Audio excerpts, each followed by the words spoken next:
वाहलुल उक़दतम मिन लिसानी यफ़क़हू क़ौली। अच्छा, आज हमारा 11वां लेक्चर है इंटरव्यू प्रिपरेशन के हवाले से। ये जो सेशन है स्टार्ट है अंडरगो है एसडीओ के इंटरव्यू के हवाले से, एएसडीओ के इंटरव्यू के हवाले से, डिप्टी डायरेक्टर और लेक्चरर एजुकेशन और एचएम की हेडमिस्ट्रेस और हेडमास्टर के इंटरव्यू के हवाले से ये हमारा सेशन जो है ये स्टार्ट है। और आज जो है 11वां लेक्चर है, ठीक है। अच्छा, क्वेश्चन पूछा गया है कि एजुकेशन का पर्पस क्या है, ठीक है। तो अगर हम देखें इस्लामिक पर्पस पर्सपेक्टिव में, तो एजुकेशन का जो पर्पस है वो है अल्लाह ताला की खुशनुदी हासिल करना, अल्लाह ताला को जानना और अल्लाह ताला की इबादत करना, ठीक है। लेकिन एज ए सेल्फ अगर हम इसको देखें तो एजुकेशन के जो मेन पर्पसेस है वो है सेल्फ रियलाइजेशन। पहला जो आइडियलिज्म भी कहता है कि सेल्फ रियलाइजेशन जो है it's a core to obtain, ठीक है। क्योंकि सेल्फ रियलाइजेशन एक ऐसी चीज है कि अपने अंदर झांक के देखना और अपना इस्लाह करना, एक अच्छा इंसान बनना। किस तरह? प्लेटो कहता है कि to produce our true man, sorry Socrates कहता है to produce our true man. और ट्रू मैन का मतलब यही है कि सेल्फ रियलाइजेशन, वो खुद अपने अंदर झांक के देखे, वो खुद अपने आप को पहले बेहतर बनाए, अच्छा बनाए, देन उसके बाद वो सोसाइटी पे नजर करे, ठीक है। तो objective of self realisation, objectives of human relationships, ठीक है। इंसान के साथ किस तरह के ताल्लुक रखने हैं, एम्पैथी, सिंपैथी, ठीक है। या जिस तरह कहते हैं, हैंड्सबर्ग कहता है कि 3 टाइप ऑफ रिलेशनशिप जो है वो एक हेडमास्टर या एक हेड जो है वो रखेगा। कौन कौन से रिलेशन होंगे? इंटरपर्सनल रिलेशनशिप होंगे। इंटरपर्सनल रिलेशनशिप में ली आई जोन मैंने आप लोग को पढ़ाया था पहले। ली आई जोन का मतलब यही है कि एक ऑर्गेनाइजेशन का दूसरे ऑर्गेनाइजेशन के साथ क्या ताल्लुक है, ठीक है। तो ये एक रिलेशनशिप रखेगा। सेकंड रिलेशनशिप वो रखेगा डिसीजन मेकिंग का, कि वो अपने स्टाफ को इन्वॉल्व करके वो डिसीजन लेगा डेमोक्रेटिकली, पार्टिसिपेशन से, कोऑपरेटिवली, ठीक है, कोलैबोरेटिवली, ठीक है। फिर जो है वो एज अ फिगर हेड, वो जो है एज ए रिलेशनशिप पे काम करेगा, ठीक है। इंट्रापर्सनल रिलेशन और इंटरपर्सनल रिलेशनशिप उसके जितने भी है, relationship with student, relationship with staff, relationship with high ups and relationship with communities, 4 type of relationship होते हैं एक हेडमास्टर और एक हेड ऑफ द स्कूल के। फर्स्ट उसका जो रिलेशनशिप होता है अपने स्टूडेंट के साथ, सेकंड उसका अपने स्टाफ के साथ, थर्ड उसका कम्युनिटी के साथ, फोर्थ उसका हाई अप्स के साथ, ठीक है। मतलब जो डीओ ऑफिस होते हैं या सेक्रेटरीट हो गया या डायरेक्टरेट हो गया, इनके साथ जो रिलेशनशिप है वो है हाई अप्स के साथ। ऑब्जेक्टिव्स ऑफ इकोनॉमिक एफिशिएंसी, ठीक है। एजुकेशन का मतलब भी यही है, जिस तरह हमने बताया था कि एजुकेशन प्लानिंग जो होती है उसमें एक अप्रोच इस तरह है जिसको हम रेट ऑफ रिटर्न कहते हैं। रेट ऑफ रिटर्न का मतलब यही है कि हमने एजुकेशन को एज अ इकोनॉमिक सेंस में लेना है, हमने इन्वेस्टमेंट करनी है एजुकेशन पे। जब हम इन्वेस्टमेंट करेंगे एजुकेशन पे तो हमें क्या मिलेगा? उसका आउटपुट मिलेगा, ठीक है। इस this called rate of return approach. एक है social demand approach. Social demand approach का मतलब है कि सोसाइटी जो डिमांड कर रही है, सोसाइटी हमसे क्या मांग रही है, ऐसे बंदे हम पैदा करें, this is the AIIMS of education, ठीक है। या रेट ऑफ रिटर्न, मार्केट हमसे क्या डिमांड कर रही है, ठीक है, हम क्या इन्वेस्ट करें एजुकेशन के अंदर कि हमें रिटर्न मिले, ठीक है। And objectives of civic responsibilities, एक अच्छा शहरी बनाने के लिए, एक अच्छा शहरी बनने के लिए जो रिस्पॉन्सिबिलिटीज है वो भी एजुकेशन का एक मकसद है, ठीक है। यहाँ पर ये डिफिनेशन कुछ दिए गए हैं। Self realisation is a process of understanding oneself at a deeper level, recognizing one's true nature and gaining insight into one's thoughts, emotions and action, ठीक है। मुनीबा मजारी जो कि एक मोटिवेशनल स्पीकर है, वो कहती है कि इंसान के 3 बड़े दुश्मन हैं। सबसे पहला दुश्मन जो है उसका वो है कि वो कंफर्ट जोन से नहीं निकलता, वो उसका जो कंफर्ट जोन है उससे वो निकलने की कोशिश ही नहीं करता।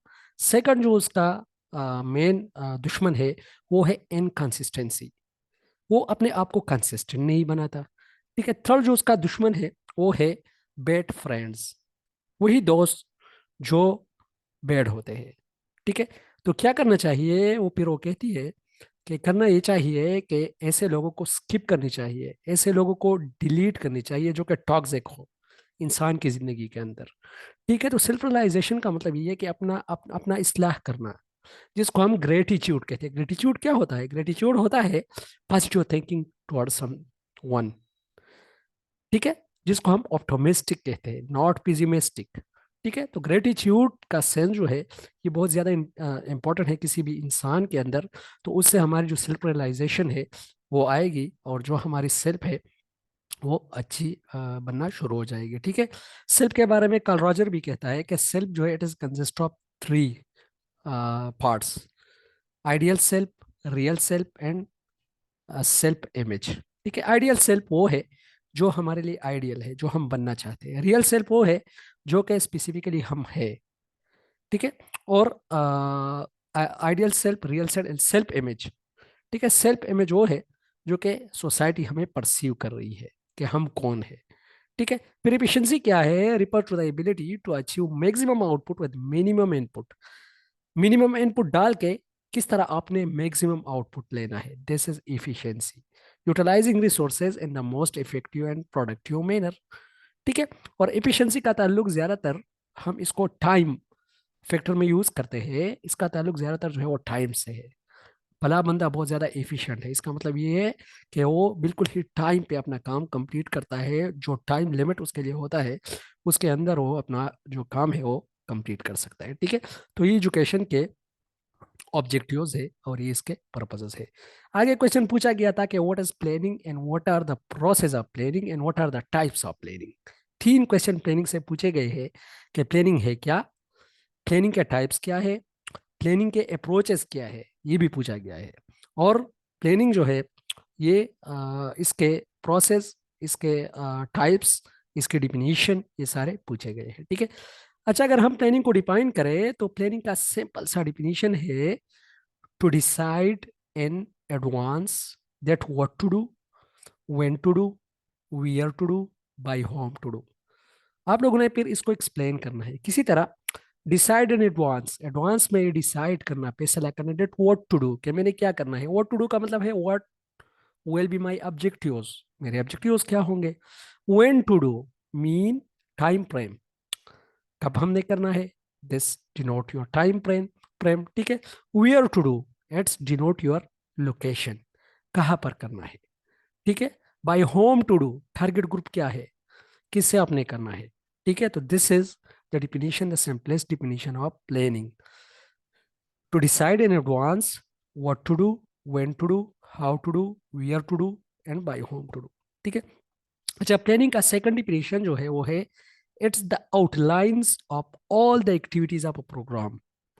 It is the outlines of all the activities of a programme. एक प्रोग्राम है, उसके अंदर जितनी भी एक्टिविटीज है उसका एक आउटलाइन पहले से हम तैयार करते हैं कि हमने इसके अंदर ये चीजें करनी है, this is planning.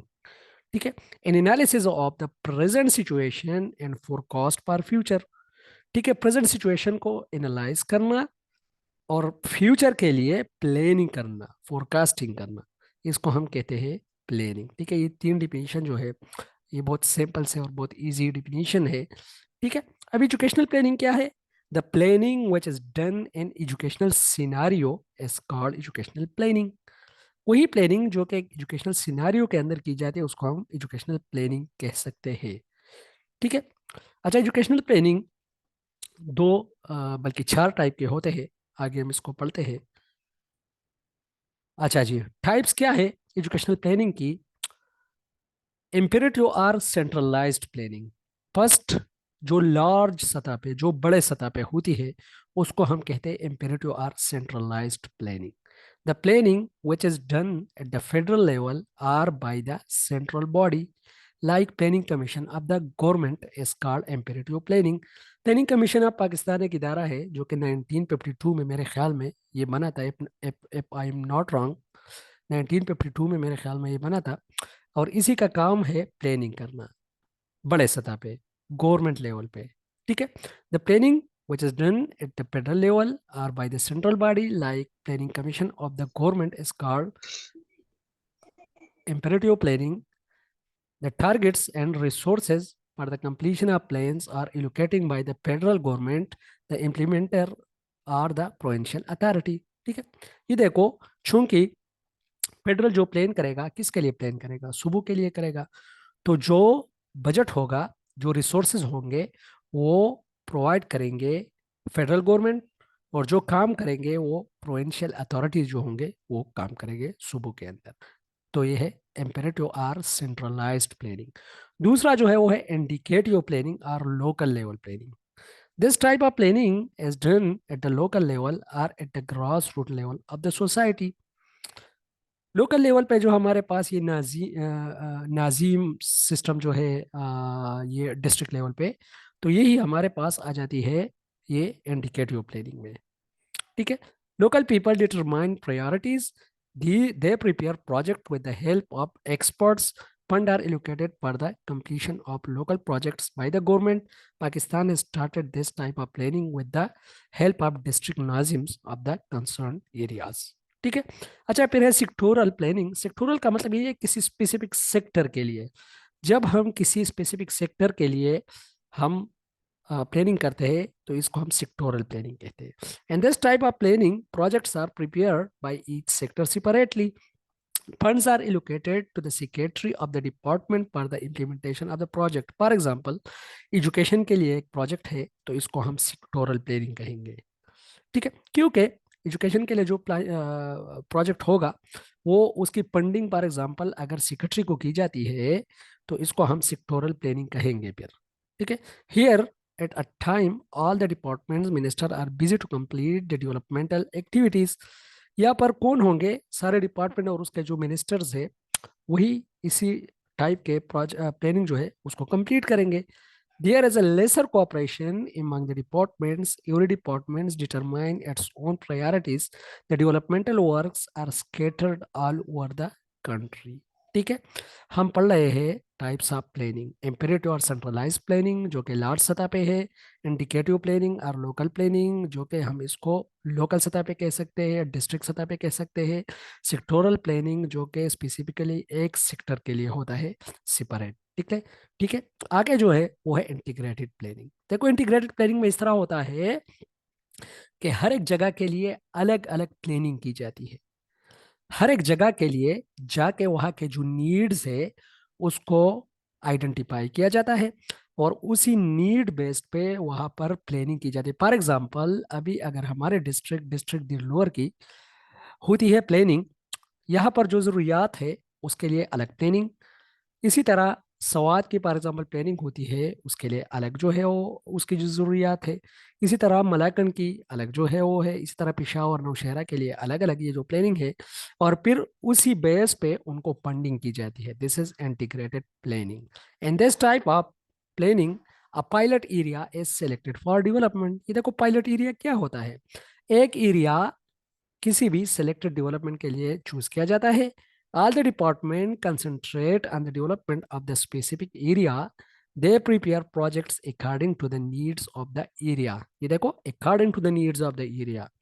All the projects have approved funds with are provided at the same time to all the agencies responsible for implementation. And this way, the development of what area is ensured with all the facilities. However, there is a weakness in this type of planning. The needy areas are ignored and their turn come after a long time. ये देखो, for example, अब ये district level पे हो रही है, एक district दूसरे डिस्ट्रिक्ट तीसरे डिस्ट्रिक्ट की पायलट स्टडीज हो रही है, तो हो सकता है कि जो डिस्ट्रिक्ट ज्यादा नीडी हो उसका जो नंबर है वो बहुत लेट आ जाए। ठीक है। तो ये चीजें इसमें होती है। चार टाइप की प्लानिंग हमने पढ़ी: imperative centralised planning, indicative planning, third हमने पढ़ा इंटीग्रेटेड प्लानिंग, और एक जो है सेक्टोरल प्लानिंग। ये चार जो है प्लानिंग के टाइप्स है। ठीक है, ये समझ लग गई? कोई कंफ्यूजन, कोई पॉइंट, कोई सजेशन किसी का हो, they can share it freely. जी।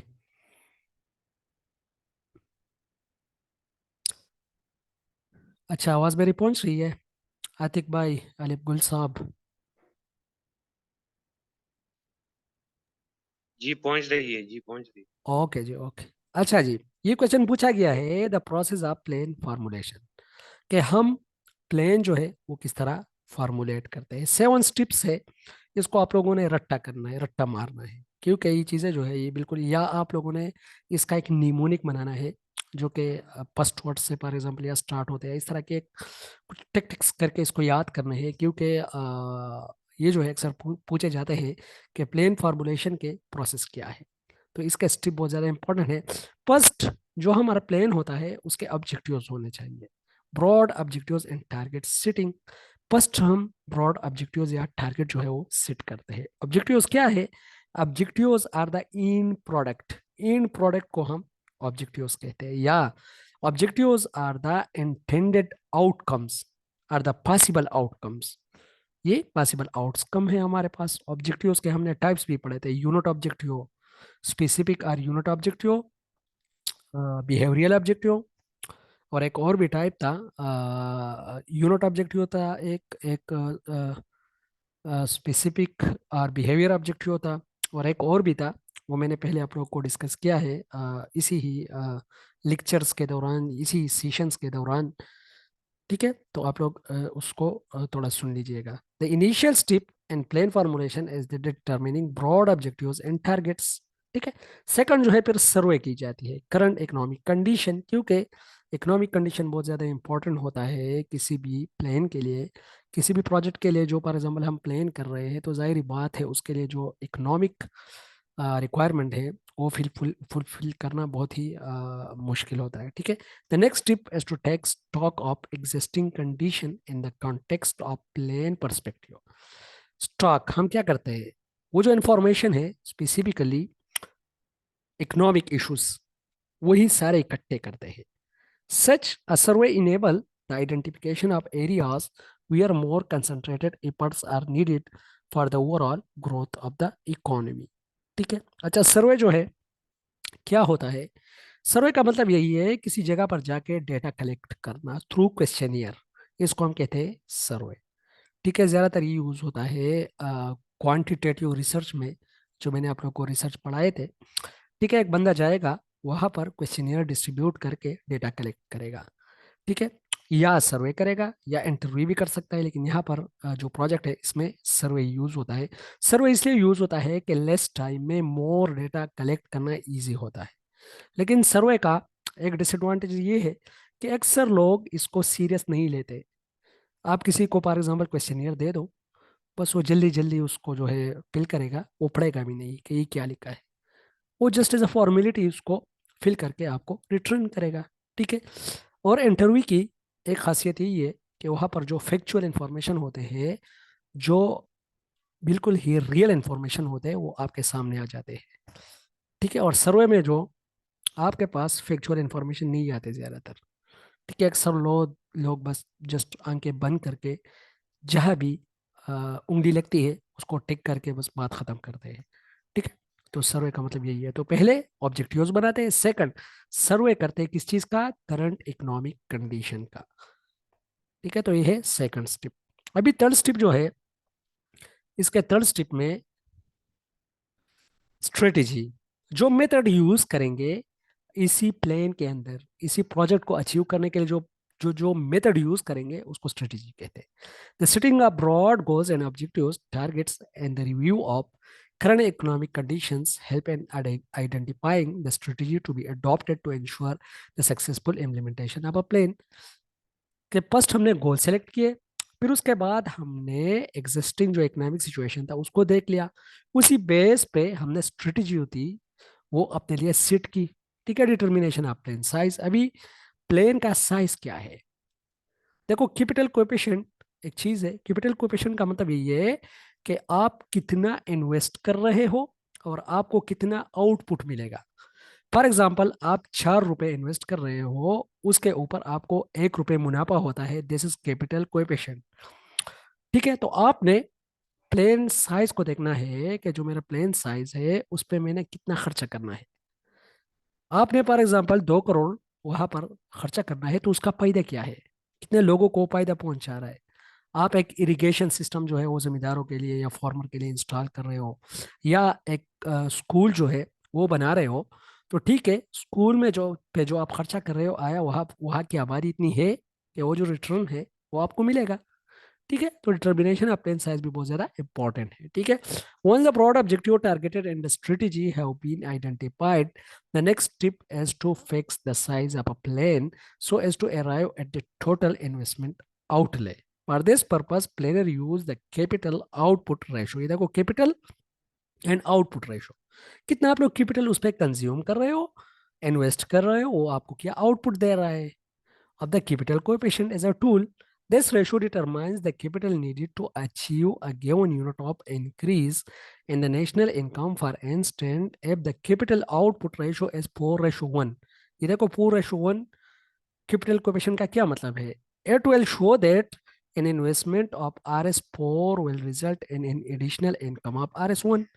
4 रुपए आप खर्च करोगे तो 1 रुपए उसका आपको फायदा होगा, एडिशनल फायदा होगा। ठीक है, फिर फिफ्थ जो स्टेप है वो है फाइनेंसिंग ऑफ प्लेन।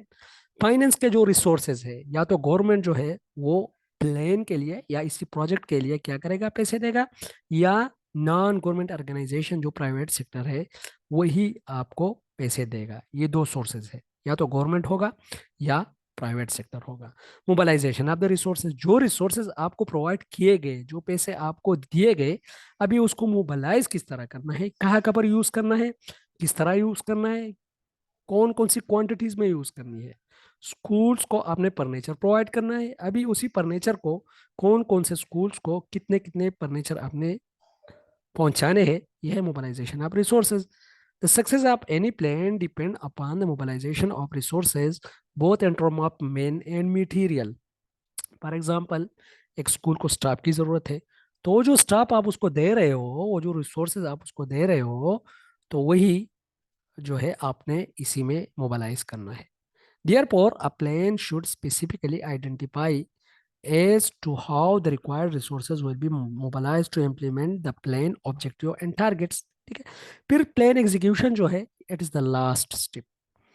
ठीक है, finally the machinery to extend the plan at different level need to be spelled out. जो मशीनरी होती है फिर उसको यूज करके जो प्लान होता है उसको एग्जीक्यूट करना है। ठीक है, 7 स्टेप हो गए। फर्स्ट हमने क्या किए, ऑब्जेक्टिव्स बना लिए, ब्रॉड ऑब्जेक्टिव्स। सेकंड जो सर्वे हो गई इकोनॉमिक कंडीशन की, वो हो गई। थर्ड हमारे पास स्ट्रेटेजी हो गई। ठीक है, फिर उसके बाद डिटर्मिनेशन ऑफ प्लान साइज हो गया, फिर फाइनेंसिंग ऑफ प्लान हो गया, फिर मोबालाइजिंग ऑफ रिसोर्सेज एंड फिर प्लान एग्जीक्यूशन।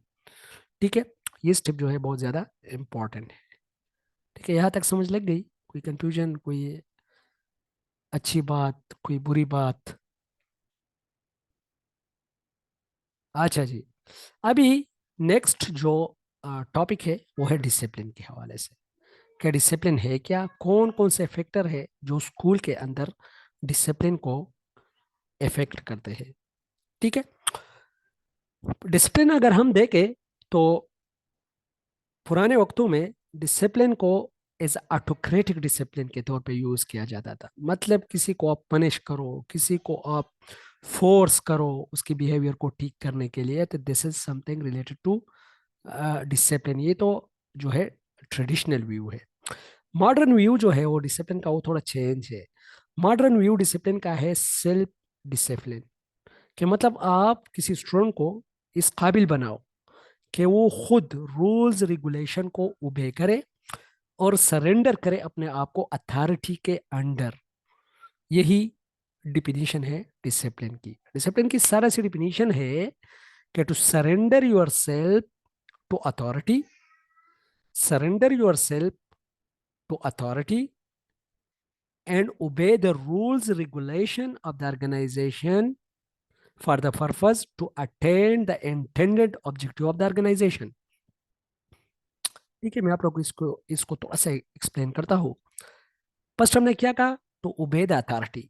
अथॉरिटी कौन है, टीचर्स है, हेडमास्टर है, उसकी रेस्पेक्ट बहुत ज़्यादा ज़रूरी है स्कूल के अंदर। तो स्टूडेंट क्या करेंगे, वो ओबे करेंगे। इसी तरह स्टाफ को चाहिए कि वो ओबे करे अपने हेडमास्टर को, हेडमास्टर को चाहिए कि वो ओबे करे the ideas of the staff, और वो ओबे करे the ideas of the high ups. ठीक है, तो the world discipline is derived from the Latin root तो यहाँ पर फिर मैं आप लोगों को वो सोरे डिफिनीशन जो है वो एक्सप्लेन कर रहा था कि सरेंडर करेगा अथॉरिटी को और obedience to rules and regulation of the organisation, किसी लिए कि जो ऑर्गेनाइजेशनल का गोल है वो अचीव हो जाए। ठीक है। The world discipline is derived from the Latin root disciple meaning a pupil. Pupil किसको कहते हैं? एक शागिर्द को कहते हैं। Or disciple. Naturally the problem of discipline was taken to consist in bringing the conduct of the people into conformity with ideas and standard of the masters। ठीक है। अच्छा, किसी का माइक जो है मेरे ख्याल में अन है, थोड़ा मैं चेक करता हूँ। सारे ऑफ है।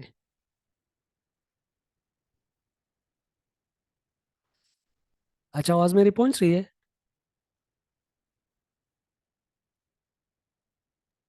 जी। ओके जी। Okay okay. अच्छा जी, तो मैं आप लोग को डिसिप्लिन जो है वो थोड़ा एक्सप्लेन कर रहा था। तो डिसिप्लिन पहले ज़माने में अगर हम देखें तो इसके दो व्यूज़ है। फर्स्ट व्यूज़ जो है डिसिप्लिन का यही है कि हम स्टूडेंट को फोर्सफुली कंट्रोल करें। ठीक है। सेकंड जो व्यूज़ है वो यही है कि स्टूडेंट को हम इसके काबिल बनाए कि वो खुद ही जो rules regulation of the organisation होते हैं उसको क्या करे, उसको ओबे करे। ठीक है। तो ये दो व्यूज है, एक ट्रेडिशनल व्यू और एक मॉडर्न व्यू है। ठीक है। अच्छा, the essential purpose of the school. अच्छा, पर्पस क्या है स्कूल डिसिप्लिन का? इफेक्टिव लर्निंग है। ठीक है, इफेक्टिव लर्निंग ही है ना। Or holistic development of the students. The essential purpose of school discipline is the development in the people's of attitudes, habits, and ideals of conduct through the medium of the social life of the school। ठीक है। उसमें क्या डालना है? ऐसे attitude, ऐसे habit, ऐसे ideals जो कि स्कूल डिमांड कर रहे हैं, जो कि सोसाइटी डिमांड कर रही है। ठीक है। तो ये इसका एक पर्पस है। लेकिन अगर हम देखें तो ओवरऑल इसका पर्पस यही है, the holistic development of student. Holistic development में हमारे पास social development, cognitive development, physical development, psychological development, emotional development, ये सारी चीज़ें आ जाती है। ठीक है। और अगर कोई पूछे आप लोगों से कि what should be the the vision of the school, अगर फॉर एग्जांपल आप एक हेडमास्टर बन गए तो स्कूल का विजन जो है वो आप क्या रखोगे या मिशन क्या रखोगे? तो आप लोगों ने जस्ट एक वर्ड जो है वो यूज करनी है कि the holistic development of the school stop and या the holistic development of the school community. तो अभी स्कूल कम्युनिटी के अंदर स्टाफ भी आ जाती है और उसके अंदर स्टूडेंट भी आ जाते हैं। ठीक है। अच्छा, फैक्टर कौन कौन से है? Lake of leaderships and teacher. देखो, अगर टीचर खुद लीडरशिप का रोल जो है वो शो नहीं कर रहा तो फिर टीचर की जो ओबीडियंस है, उसका जो एहतराम है वो कम होगा स्टूडेंट की नज़रों में। ठीक है। क्योंकि आजकल दौर जो है इस तरह है कि जो स्टूडेंट है वो ज़्यादातर टीचर को रिस्पेक्ट नहीं देते। पहले तो ऐसा होता था कि जिस रास्ते पर हम जाते थे तो फॉर एग्जांपल एक टीचर आ रहा है तो हमने बिल्कुल ही खामोशी से और बिल्कुल ही हम डर जाते थे कि अभी टीचर कहेगा कि आप इस टाइम क्या कर रहे हो, क्यों फालतू में अपना वक्त जो है वो ज़ाया कर रहे हो, या क्यों इधर उधर आवारा लोगों की तरह आप जो है घूम फिर रहे हो। ठीक है। एक एक प्रेशर होता था टीचर का। अभी टीचर का वो प्रेशर नहीं है।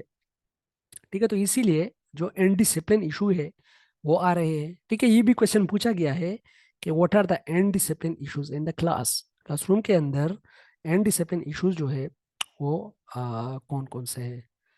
ठीक है। अच्छा, कुछ कमेंट्स आ रहे हैं, थोड़ा सा मैं पढ़ लूँ इसको। ओके। अच्छा जी, तो फैक्टर्स जो है, today teacher do not enjoy the same respect in society which they did in the past. Consequently, students also do not show due respect to their teachers. Some teacher get involved in a politics। ये देखो, ज़्यादातर teacher हमारे politics में involve होते हैं और ये बात ठीक है। एंड सेल्फ इंटरेस्ट, और जहाँ पर उसकी सेल्फ इंटरेस्ट होती है उसको चूज करते हैं, उसी जगह को चूज करते हैं। और अगर आप लोग देख लो तो ज़्यादातर जो हम एक क्लासेस की डिवीजन करते हैं तो हम अपने इंटरेस्ट को देखते हुए जो टाइम टेबल होता है उसको सेट करते हैं। यार मेरा तो काम होता है बाद में, आप इस तरह कर ले, मेरे जो क्लासेस है वो थोड़ा पहले रख ले, ठीक है। और इसी तरह की चीज़ें जो है हम उसको इन्वॉल्व करते हैं, तो जो हमारा जो आइडियल्स है वो वहाँ पर चेंज हो जाता है, ठीक है। Some teacher get involve in politics and self interest and lose their ideals and they do not show any interest in the development of the student. उसका इंटरेस्ट ही नहीं होता कि स्टूडेंट डेवलप करे, उसका इंटरेस्ट जस्ट उसकी salary होती है, आके टाइम गुजारना और जस्ट जाना। Very often these teachers excite the student and use them as a tool of private tuition. The prestige of the teacher in society has gone down. ठीक है, ये देखो टीचर क्या कहेंगे, टीचर कहेंगे सॉरी स्टूडेंट क्या कहेंगे, स्टूडेंट ये इंटरनलाइज करेंगे कि ये जो टीचर है ये जस्ट पढ़ाने के लिए आता है और जस्ट बात खत्म। एज अ ट्यूशन, इस तरह वो ट्यूशन की टीचर का इज्जत नहीं करता, तो इसी तरह ये जो टीचर होता है इसकी नज़र में एक ट्यूशन का टीचर होता है, ठीक है। दे आर मेजर, जी जी सर आ रही है। जी, आपकी आवाज़ डिस्टॉर्ट हो रही है। जी जी, आप क्या कहना चाहती हो?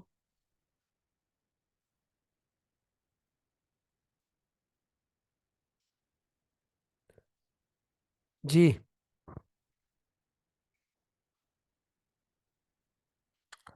अच्छा आपकी आवाज़ नहीं आ रही, मेरे ख्याल में नेट का इशू है। आप रिजाइन कर लो, फिर आप क्वेश्चन जो है वो पूछ सकते हो, ठीक है। जहाँ पर भी आपको लगे कि कोई इंटरेस्टिंग पॉइंट है, कोई इंपॉर्टेंट पॉइंट है जो मैंने शेयर करना है, डायरेक्टली शेयर किया करो, क्योंकि ये जस्ट ऐसा क्लास नहीं है, ये तो एक फोरम है जिसमें हम डिस्कशन भी करेंगे और इंशाल्लाह बिल्कुल कोऑपरेटिवली और कोलैबोरेटिवली जाके चीज़ों को सॉल्व करेंगे, ठीक है। तो टीचर में जो लीडरशिप क्वालिटीज़ है और लीडरशिप की जो लेक है, वो इसको क्या कर रहा है, वो इसको डिसओबीडियंट बना रहा है, स्टूडेंट खुद ही इसको इज्जत नहीं दे रहे, ठीक है। लीडरशिप क्या है? Leadership is the ability of a person to motivate and guide other, ठीक है। Leadership is the ability of a person to motivate and guide other people, ठीक है, इसको हम लीडरशिप कहते हैं। अच्छा, एक यही रीजन है। सेकंड रीजन की तरफ हम जाते हैं, the current education system. The system of education is being criticized at all the time. Hence, the students have begun to feel that the education which is being given to them is not good. As a result, they have no regard for this education. They consider it merely as a means of getting some employment. ये देखो, उनके जहन में जो education का एक objective है वो है जस्ट जॉब हासिल करना, ठीक है। हालांकि एजुकेशन का मतलब पहले भी हमने पढ़ा कि उसका मतलब है सेल्फ रियलाइजेशन, एक अच्छा इंसान बनना, सोसाइटी में अच्छे अच्छे काम करना, लर्न करना, ठीक है, ना कि जॉब हासिल करना। The prime aim of the present day educational system has become to the securing of a good division at annual examinations and the students do not desist from adopting any means to achieve these objectives. This also a cause of indiscipline, ठीक है। Student क्या कर रहे हैं current education system में, वो सोच रहे हैं कि हमने बस जॉब हासिल करना है एजुकेशन के थ्रू, बस उनका यही मोटो है, ठीक है। उनका मोटो ये नहीं है कि उन्होंने इंटीग्रिटी सीखनी है, उनका मोटो ये नहीं है कि उन्होंने एक एम्पैथेटिक इंसान बनना है, उनका मोटो ये नहीं है कि वो सिंपैथी करेगा, उनका मोटो ये नहीं है कि वो लोगों की खिदमत करेगा, उनका मोटो है जस्ट पैसे कमाना और अच्छा जॉब हासिल करना। Lake of sustaining ideals in the students. पहले आइडियल्स होते थे, अभी आइडियल्स नहीं है स्टूडेंट के नज़रों के अंदर। और एक है इकोनॉमिक डिफिकल्टीज, मेरे ख्याल में ये दो थोड़ा इजी है, इसको हम इतना डिटेल में नहीं पढ़ते। इकोनॉमिक डिफिकल्टीज अगर आप लोग देख लो तो बहुत ज़्यादा है, स्टूडेंट के लिए भी कुछ इतना इकोनॉमिक डिफिकल्टीज है, ठीक है, टीचर के लिए खुद भी कुछ इकोनॉमिक डिफिकल्टीज है। सेकंड, इकोनॉमिक डिफिकल्टीज की वजह से गवर्नमेंट वो टीचर प्रोवाइड नहीं कर रही है, उसकी उसकी कैपेसिटी बिल्डिंग नहीं हो रही है, जो कि एक ऐसा टीचर होना चाहिए, एक आइडियल टीचर होना चाहिए जो कि स्टूडेंट को क्या करे, स्टूडेंट को कहे कि I am a role model. क्योंकि हम रोल मॉडल नहीं है, हम मेंटोर नहीं है, हम कोच नहीं है, हम गाइडर नहीं है, हम काउंसलर नहीं है, ठीक है। अगर टीचर की कैपेसिटी बिल्डिंग हो जाए तो मेरे ख्याल में ये जो स्टूडेंट होंगे ये ओबीडियंट शो करेंगे, और ये इनडिसिप्लिन इश्यूज जो होंगे ये फिर नहीं होंगे। ठीक है, तो ये इसके स्पेसिफिक जो है वो रीज़न है, फैक्टर्स है। ठीक है, जो टाइम में थोड़ा देखता हूँ। ये नेक्स्ट जो टॉपिक है थोड़ा लेंथी है, टेक्निक्स ऑफ क्लासरूम मैनेजमेंट। ये बहुत ही ज़्यादा इंपॉर्टेंट है। क्लासरूम, ये देखो क्लासरूम मैनेजमेंट क्या है, थोड़ा सा मैं आप लोग को रिव्यू दे देता हूँ। ठीक है, माइक अपना जो है रिकॉर्डिंग